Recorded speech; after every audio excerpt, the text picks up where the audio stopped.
Hi, dear friends. Uh, Welcome to the session of Let's Dig Deeper. My name is Shashank, and I would be your mentor at iQuanta, helping you with your reading uh, analysis, right? So, as we have seen, reading has been a tremendous problem for everyone who is aspiring to crack the entrances. Uh, my main motive out here would be to help you with your thought process, help you with your analysis, how to set yourself to read, and what are the parts to be checked into, and of course, how to get better results. So, keeping that in mind, what we have is we have started a series for you. It's a series of RC, and it is going to help you if you practice every day, uh, maybe around half an hour or so with me, and it is going to help you in every manner, right? So important part out here is what is the problem that you face when you go across with an RC. So you would generally see that whenever you have gone across for an RC, you are stuck somewhere, right? Either way, it is the understanding of the RC, or maybe it is about that how to eliminate the options, right? The vocabulary, the traps in the options which are given across, which does not help us in eliminating the options, and so many much more things going across out there in the RC section. Moreover, um, like if you know that um, IPMAT Indore has come across with one more pattern of RC, which is called as conversational analysis, right? So keeping that in mind, I have come across with this whole thought process where you can start working on your take baby steps with me and finally come out with flying colors. So keeping that in mind, let's start today's journey and let's see what is the passage about. So this is a new pattern of question, as I said before, and this is about conversational analysis, the first. What is the passage about? Let's read. So this is an interviewer, and there is Professor Aris who are going to speak uh, to each other. Let's see. Professor Aris, this is what interviewer is saying. Professor Aris, your latest paper suggests that the invisible hand is less of a guiding spirit and more of a convenient myth for modern corporate corporatocracy. Fine. That's a bold stance for someone sitting in a chair of political economy. Okay, fine. So, few things I understand about Professor Aris is that he's sitting somewhere in political economy, which means he must be an economist, right? So let's understand that he is an economist, and he has come across with some kind of a theory, right? He says that as per his paper, he says that the invisible hand is not actually a guiding spirit and more of a convenient myth for modern uh, corporations and the industries and everything. Fine. So it's a convenient myth, which means it is actually helping the corporates, right? And not helping others. So let's see. A bit chaotic, right? Not everything is clear from the first line, but we understand that we are talking about something which is convenient for corporates and not for others. It is not acting as a guiding spirit. And let's see. Moreover, interviewer feels that being an economist, that is a very bold stance that the professor has taken. So Professor Aris laughs. Well, the chair is quite comfortable, which means he's highly designated and he's quite comfortable out there. But the global reality is not. So global reality is not what it seems to be. It is not like that. Adam Smith's original conception. So Adam Smith, some other guy, original conception assumed a moral framework. So he came across with a concept of a moral framework. What is it? A community of small actors with local accountability. So there would be local accountability, domestic business, and other stuff. Today, we have algorithmic trading and multinational entities that possess the legal rights of a person. Okay, so we have got algorithmic trading and multinational entities. So many multinational. It's no more a local concept, right? It has gone international. That possess the legal rights of a person, but the moral conscience of a calculator. Okay, so his tone is a bit sarcastic out here. He says that it does have rights just like any other human, fine. But if we talk about morality, if we talk about its moral conscience, it is nothing more than a calculator, right? Which means, of course, it does not have any kind of conscience, right? When the hand moves now, so when this invisible hand, so called invisible hand, moves, it isn't balancing the market. It's not helping to balance the market. It's usually tipping the scales, which means it is biased, right? A part of it becomes heavier than the other, not balanced. Interviewer, but surely the pursuit of self interest still drive innovation. Look at the tech group boom. So he says, interviewer says, like, of course, but there is still that interest, that self interest is important. Why? Because it actually gives innovation, right? Innovation comes across. Just look at, so he's giving an example that, see, there is a tech boom around us, right? Okay, so the technology and other stuff.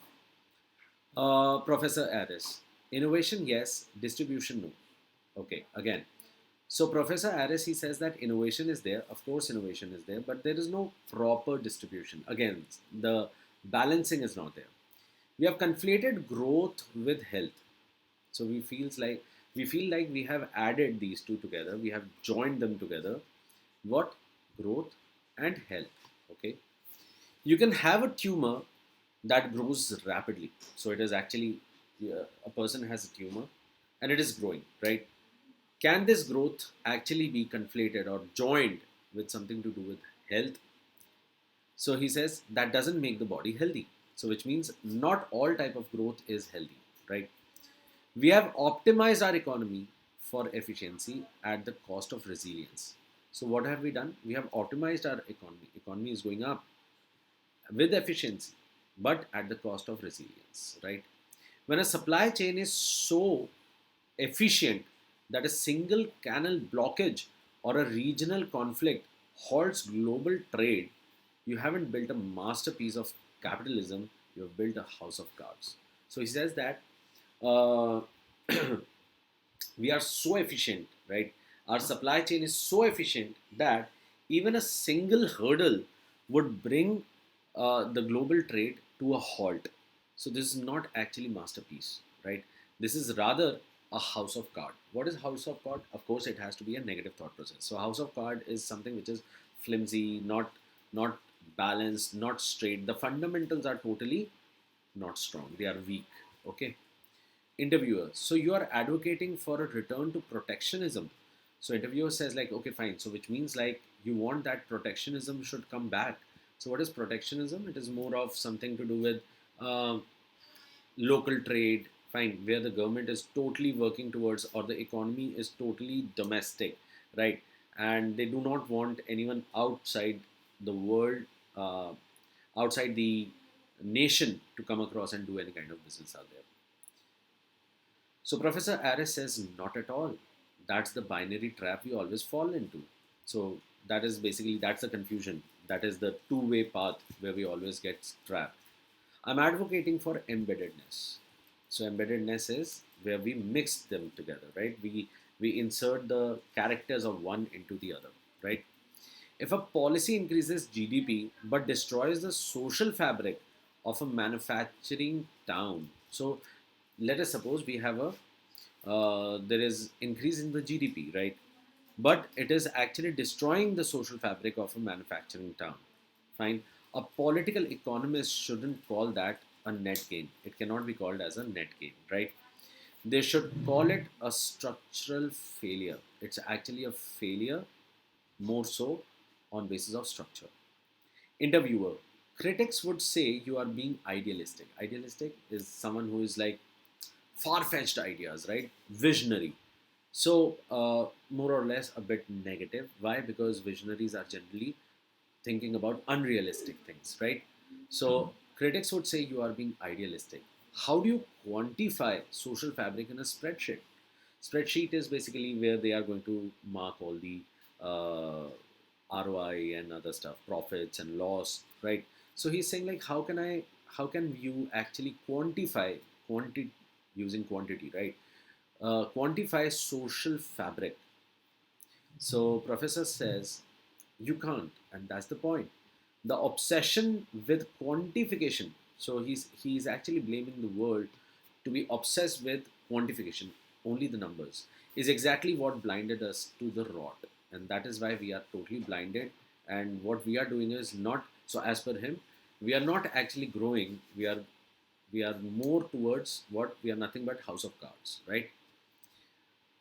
We measure the height of a skyscraper while the foundation was sinking into the mud. Okay, again the growth, but the foundation is totally weak, right? We need a humanistic economy. So humanistic economy, an economy which is with respect to the humans, right?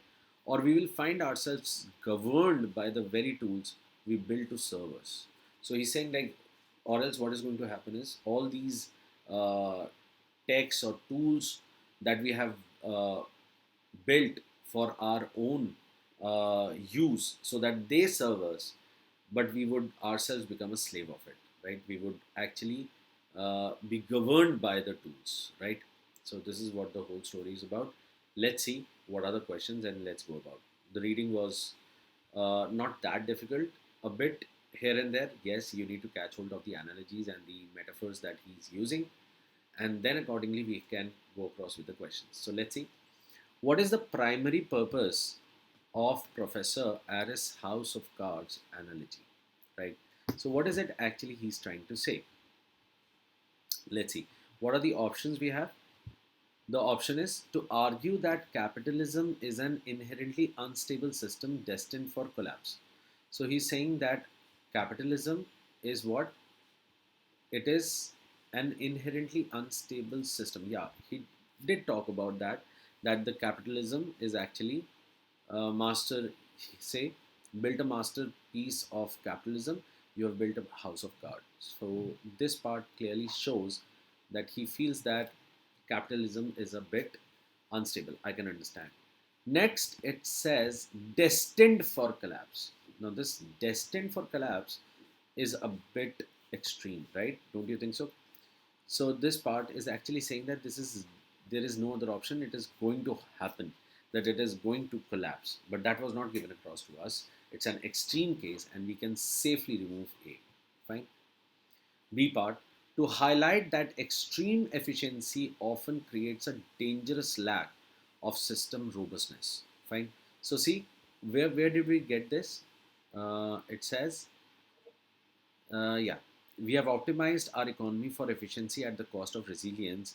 When a supply chain is so efficient that a single canal blockage or a regional conflict halts global trade, right? You haven't built a masterpiece. So, again, the same thought process, yes, to highlight that extreme efficiency often creates a dangerous lack of system robustness. So, he says, like, we have made it optimum, it has become extremely efficient, but this has caused lack of system robustness. The system is not robust. Fine. So, yes, B part can be kept. C says to criticize the tech boom for focusing on growth rather than long term stability. Now, here the problem is it might be that we are just talking about growth, and that was his question, that we are always talking about growth but not the health, right? Out here, we understand that everything is fine. The only problem is it is quite specific to technology, right? Was it that he was only talking about technology? No, of course not. Why? Because he used technology as an example, and that too when the interviewer asked him about the tech boom, right? So that's why C part cannot be our answer. Let's go to D. To illustrate that invisible hand is no longer capable of balancing global trade. Right? So it says that invisible hand is no longer capable of balancing global trade. Again, no longer, again, a bit far fetched. It's not saying that it is no longer capable. Previously itself, we don't know what was happening before this. Moreover, it is it is helping us right now. What is the scenario? It is not balancing, rather it is tipping. Fine, that is the thought process. So we um, we cannot keep D because it is not talking about the primary purpose. Okay, so yes, B part is the better option, and we would go across with B. Fine. So question number one, answer is B. Let's come across to question number two. According to the professor, what is the fundamental flaw in modern economic measurement? So it relies, so he's asking like, what is the fundamental flaw in modern economic measurement? Measurement, which means like quantity and other stuff. So it is talking about that. Let's see where it goes. It relies too heavily on the invisible hand theory, which is now a myth. Uh, we are simply not talking about this, right? So this part is definitely not our answer. It relies too heavily on the invisible hand. Never talked about that. It actually relies on the invisible hand, right? So A part we can simply remove it. B part, it fails to account for the legal rights granted to multinational corporation. It fails to account. That is not again the problem out there. Legal rights granted to multinational corporation. Fine. It actually says that yes, they are given the same rights like the humans. So no, it is not that it is getting, it is failing to account them. So B part again goes. It prioritizes quantifiable growth over the qualitative well-being of society. Yes, this we can actually say that he's saying that there is a problem out there, right? He said you can have a tumor that grows rapidly, that doesn't make the body healthy. We have optimized our economy for efficiency at the cost of resilience. So all these lines are simply telling us that yes, quantifiable growth is there, but the quality is not there. Even in the last part he said the obsession with quantification is exactly what blinded us to the rot, right? We measured the height of skyscraper while the foundation was sinking into the mud. We need a humanistic economy, or we will find ourselves governed by the very tools we built to serve us, which clearly shows that it prioritizes what prioritizes the modern economic measurement, and that, as per the of professor, C is the flaw in it, right? It prioritizes quantifiable growth over the qualitative well-being of society. So we can yes definitely keep it. Let's go to D part. It says it ignores the moral framework originally proposed by Adam Smith. It does not ignore the moral framework, rather, it finds the. Where is it? Yeah, it says, well, the chair is quite comfortable, but the global reality is not. Adam Smith's original conception assumed a moral framework, a community of small actors with local accountability, right? Okay. So it ignores, no, it does not, because it actually brings it across and it tells us that yes, this is what Adam Smith actually thought, right? But there are changes that are coming across. So it is not ignoring it, right? So D part is gone. So the answer out here is C. Question number two, the answer will be C. The professor's tone when discussing modern multinational entities can best be described as, how can we describe them whenever we are talking about multinational entities in this whole passage, right? Is it cynical and dismissive? Cynical can be, but dismissive it was not, right? Okay, so A part can easily be removed. Scathing and clinical. Clinical is when it is full of analysis, observations, and scathing is when it is going towards a bit cynical, right? Skeptic, doubting, right? So, yes, B part I can keep. Objective and cautious. Uh, Cautious, we are not. Fine. We are not saying that yes, something alarming or something is going to happen like that. So, C part, cautious part, we cannot take it. C part goes away. Apprehensive yet optimistic. Optimistic, definitely not. So D part, no hope it is giving across. So the answer is quite easy to come across with. The answer is B part. Question 4. Which of the following best describes the concept of embeddedness as used in passage? So we remember embeddedness was written somewhere around here. Not at all. That is the binary trap we always fall into. I'm advocating for embeddedness. Economics shouldn't be cold science practiced in vacuum. It should be embedded in social reality. Okay, so all we have to do is try to find out which one would talk about the same. A part says a protectionist strategy to shield local manufacturing from global competition. So he said that he does not want to be a protectionist. So A part goes away. That is like he does not want to be a protectionist alone. He wants that embeddedness, right? Everything has to be there. B part, the integration of moral conscience into the legal rights of corporations, right? The integration of moral conscience into legal rights of corporation. Into the legal rights, okay, fine. So, um, we never talked about that in their legal rights. We have to add the moral conscience. We have to change the thought process of the corporations or something like that. We were talking about the whole economy to change, and a new thought process has to come across, right?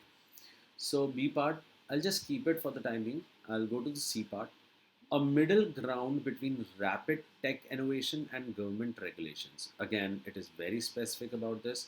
Not it is not just talking about embeddedness in the tech division, tech industry. So C part simply can go away. D part says the alignment of economic policy with the social realities of the community, which is clearly mentioned that see embedded in social reality. So alignment, that is embeddedness of economic policy with the social realities of community, and therefore yes, if I have to choose between B and D, D definitely is our right answer. So question number 4, the answer has to be D. Question number 5, what does the professor imply by the comparison between a tumor and a growth? Okay, let's see. So they are basically analyze. There was analogy, the tumor and the growth. They use them to talk about different things, right? So let's see. A part, that any form of rapid economic growth is inherently toxic to a nation. Fine. Is it about something to do with toxicity? Rapid economic growth is inherently toxic to a nation. So they are saying like any form of again, an extreme thought process. So A part cannot be our answer. B part says what, that the quality of nature of economic expansion matters more than the rate of expansion. Definitely, which was clear. For the obsession with quantification is exactly what blinded us to the rod, right? We measure the height of the skyscraper while the foundation was sinking into the mud. Clearly means that B part can be the answer because it says the quality and nature of economic expansion matter more than the rate of expansion. Fine.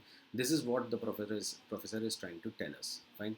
So yes, B part I'll keep it. C part, that the tech boom has been a parasitic force on the global economy. Fine. Again, tech boom, a very specific thought process. Let's move away. D, that economists are unable to distinguish between healthy and unhealthy markets. Healthy and unhealthy, again, a very distorted thought process, a very vague idea. We don't know about the healthy markets and the unhealthy markets. We are not even talking about that.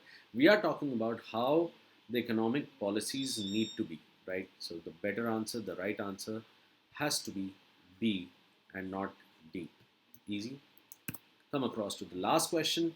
If the interviewer's critics are correct that social fabric cannot be quantified, Eris would most likely respond that. So this is more of a question like are correct. So if the interviewer's critics are correct that social fabric cannot be quantified, Eris would most likely respond that. So what would be his reply?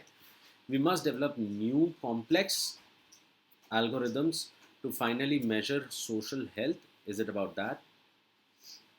We must develop new complex algorithms to finally measure social health. Is it about to create something new altogether? Okay. B part says quantification is a secondary tool that should follow moral intuition. Moral intuition, talking about that, again is not working for us. See, the inability to measure it is the very reason it has been dangerously neglected, and that is somewhere which is already there. And see, that's what he said.